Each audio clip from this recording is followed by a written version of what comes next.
মুর্শিদাবাদের জলঙ্গির সীমান্তে বসছে কাঁটা তার। সূত্রের খবর, জলঙ্গির সীমান্তে 200 কিলোমিটার খোলা অংশে বসতে পারে কাঁটা তার। অনুপ্রবেশকারী বাংলাদেশি রুখতে কড়া পদক্ষেপ বিএসএফের। ভারত বাংলাদেশ সীমান্তের ভূখণ্ডে রয়েছে পদ্মা নদী। সুতরাং এই পদ্মা নদীর জল শুকিয়ে গেলে অনুপ্রবেশকারীদের দৌরাত্ম্য বাড়ে।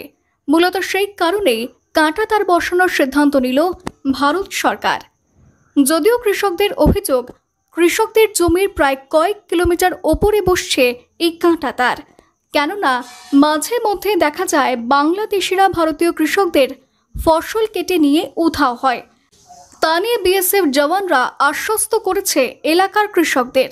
পাশাপাশি সীমানা মাপজোপের কাজ শুরু করল বিএসএফ এবং এলাকার পঞ্চায়েত প্রশাসন ও জলঙ্গি বিএলআরও। যদিও সাগরপাড়া সীমান্তে কাঁটা তার বসানোর প্রাথমিক কাজ শুরু হয়েছে। বিএসএফের আধিকারিক কর্মকর্তা, সিপিডব্লিউডির আধিকারিক কর্মকর্তারা আছেন।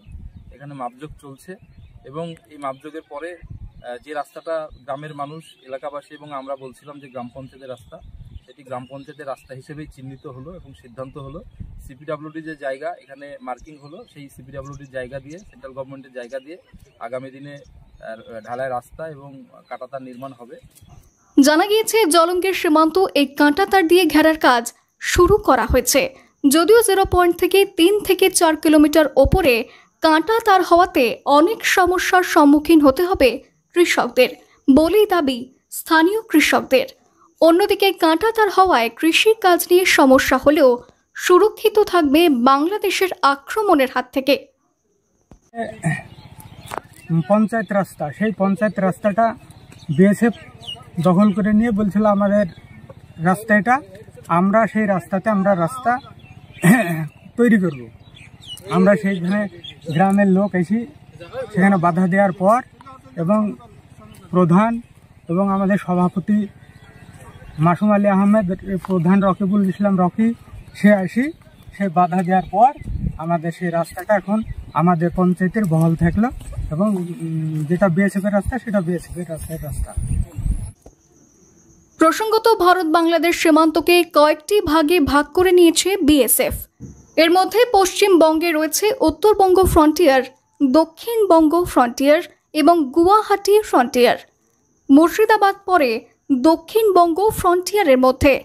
প্রশাসন সূত্রে খবর, মুর্শিদাবাদ জেলায় ভারত বাংলাদেশের প্রায় 96 কিলোমিটার আন্তর্জাতিক সীমান্ত রয়েছে, যার অধিকাংশ জায়গাতেই কোনো কাঁটা তারের বেড়া নেই। সম্প্রতি বাংলাদেশ থেকে ভারতে বেআইনিভাবে বিভিন্ন সময় অনুপ্রবেশকারী ঢুকছে, তাও আবার জলঙ্গি, কখনো সাগরপাড়া দিয়ে। ফলে এবার অনুপ্রবেশকারী রুখতেই প্রশাসনের নয়া উদ্যোগ গ্রহণ বলেই জানা গিয়েছে। জলঙ্গি বিধানসভার চুয়াপাড়া গ্রাম পঞ্চায়েতের সরকারপাড়া সংসদ এলাকায় বাংলাদেশ সীমান্তবর্তী এলাকা হয়। এখানে সেন্ট্রাল গভর্নমেন্টের পক্ষ থেকে রাস্তা এবং ফেন্সিং, কাঁটাতারের ব্যবস্থা গ্রহণ করা হয়েছে। খুব দ্রুত সেই নির্মাণ কাজ শুরু হবে। এখানে গ্রাম পঞ্চায়েতের একটা রাস্তার সঙ্গে সিপিডব্লিউডির একটা রাস্তা সংক্রান্ত সমস্যা দীর্ঘদিন ধরে চলছিল। গ্রাম পঞ্চায়েত সেই রাস্তাটি গ্রাম পঞ্চায়েতের রাস্তা, সরকারপাড়া গ্রামের মানুষের চলাচলের রাস্তা, কিন্তু সিপিডব্লিউডি সেটা তাদের রাস্তা বলে দাবি করছিল।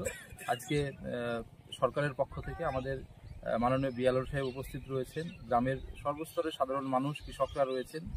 মুর্শিদাবাদ থেকে কৌশিক অধিকারীর রিপোর্ট, লোকাল 18 বাংলা।